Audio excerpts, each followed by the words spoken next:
చలనచిత్ర సీమలో చిరకాలం ప్రేక్షకులు గుర్తుంచుకునే నిర్మాణ సంస్థలు అతి తక్కువగా ఉంటాయి. విజయ, అన్నపూర్ణ, సురేష్.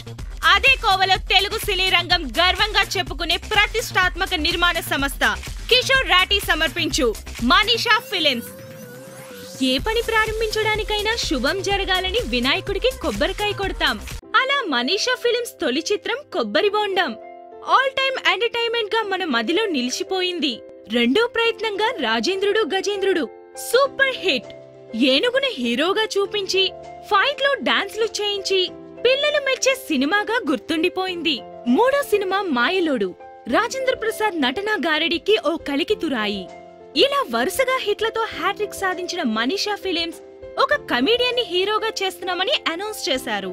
సినీ లోకం ముక్కున వేలేసుకుంది. ఇక్కడితో ఈ సంస్థ ఓవర్ కాన్ఫిడెన్స్ బయటపడుతుందని గుసగుసలాడారు. కానీ కథాబలం ఒక్కటే సినిమాకి ముఖ్యమని, అదే సూపర్ హిట్ సూత్రమని నమ్మి ప్రముఖ హాస్య నటుని హీరోగా ప్రమోట్ చేశారు. అదే యమలీల. Super duper hit. 360 రోజులు ఆడి బ్లాక్ బస్టర్ లిస్ట్ లో నిలిచిపోయింది.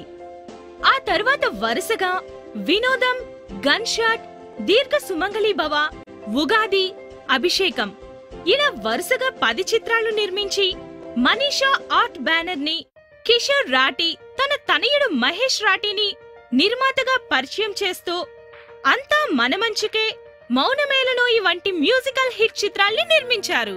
సావిత్రి తరువాత అంత గొప్ప నటిగా పేరు తెచ్చుకున్న సౌందర్యని వెండి తెరకు పరిచయం చేసింది మనీషా ఫిలిమ్స్.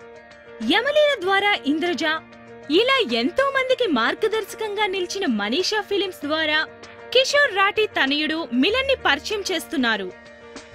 మరి ఈ మాలిని అండ్ కో సినిమాకి హీరో ఎవరు? బాలయ్య బాబుని డైనమిక్ గా ఫ్యాన్స్ కి డార్లింగ్ గా చూపించిన ప్రముఖ కెమెరామెన్ సి రామ్ ప్రసాద్. తెర వెనుక హీరో రామ్ ప్రసాద్ లాంటి దిగ్గజం ఉండగా తెరపై ప్రేక్షకుల్ని కేరింతలు కొట్టించే సత్తా ఉన్న సెలబ్రిటీ ఎవరు?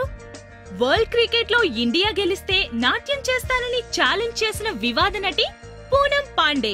ఈ పేరు వినని వారుండరు. ఈమె ఫోటో డౌన్లోడ్ చేయని సెల్ ఫోన్ ఉండదు. ఈమె న్యూస్ రాయని పేపరు, మాట్లాడని ఛానల్ ఉండదు. Poonam Pandey most wanted girl. Malini and co సినిమాలో heroine Poonam Pandey. First time in South, Malini and Co.